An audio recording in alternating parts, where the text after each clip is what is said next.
महाराष्ट्रातील ताज्या आणि महत्त्वपूर्ण बातम्या पाहण्यासाठी आजच आमच्या रॉयल मीडिया न्यूज चॅनलला सबस्क्राइब करा आणि बेल आयकॉन प्रेस करा। नमस्कार, मी गौरी, रॉयल मीडिया न्यूज मध्ये आपल्या सगळ्यांचं स्वागत आहे। बातमीचे प्रायोजक आहे Royal Media Designs Private limited.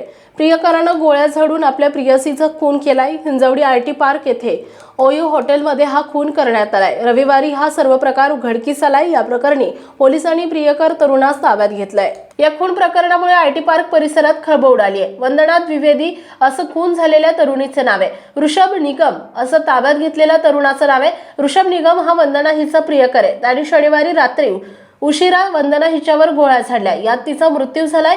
Hinjawadi येथील ही घटना घडली आहे। याबाबत माहिती मिळताच पोलिसांनी घटनास्थळी धाव घेतली, तसेच ऋषभ याला ताब्यात घेतलाय। वंदना हिच्यावर गोळीबार का केला, हा प्रकार रात्री नेमका किती वाजता घडला, याचा तपास हिंजवडी पोलीस करीत आहेत। रॉयल मीडिया न्यूज साठी विशेष प्रतिनिधी देवा भालके, पिंपरी चिंचवड।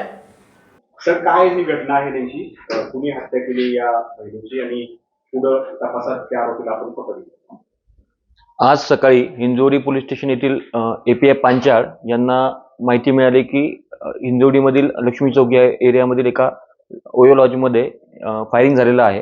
त्या अनुषंगाने API पांचाळ हे सदर ठिकाणी गेले। त्या ठिकाणी ट्विन्स हाऊस नावाचं एक ओयो लॉज होतं, त्यातील रूम नंबर 306 यामध्ये माहिती घेतली असता एका महिलेचा मृतदेह आपल्याला आढळून आलेला आहे। त्या ठिकाणचं रजिस्टर व CCTV फुटेज चेक केला असता सदर जी रूम आहे तिचं रजिस्ट्रेशन हे वंदना द्विवेदी जी मयत महिला आहे ती व एक ऋषभ निगम नावाचा एक व्यक्ती आहे, या दोघांचं नावाचं रजिस्ट्रेशन त्या ठिकाणी आढळून आलं। CCTV चेक केले असता ऋषभ निगम त्या ठिकाणाहून काल रात्री 9:30 ते 10च्या दरम्यान बाहेर पडताना दिसत आहे। त्या अनुषंगाने आपले जे प्राइम सस्पेक्ट आहे ते ऋषभ निगम आहे, त्या अनुषंगाने चौकशी चालू आहे। दोघे कोणत्या भागातले या ठिकाणी काय करतात? जी प्राथमिक आपल्याला माहिती मिळाली याच्या अनुषंगाने हे दोघेही लखनौ येथील रहिवासी आहेत आणि सदर महिला हे येथील एका कंपनीमध्ये IT इंजिनियर पदावर कार्यरत होती आणि आरोपीबाबत जी माहिती आहे ती अद्याप मिळायची आहे। तो इथं कधीपासून त्या लॉजमध्ये राहिला होता? सदर दोघे जणांचं रजिस्ट्रेशन आहे लॉजमध्ये, ते 25 जानेवारीचं संध्याकाळचं त्या ठिकाणी रजिस्ट्रेशन झालेलं आहे। 25 जानेवारी संध्याकाळीला ते दोघेही त्या लॉजवर राहण्यासाठी आलेले होते। आरोपी जो आहे तो तिथून नेमका कुठं गेला होता आणि आता आपल्या तो ताब्यात आहे का?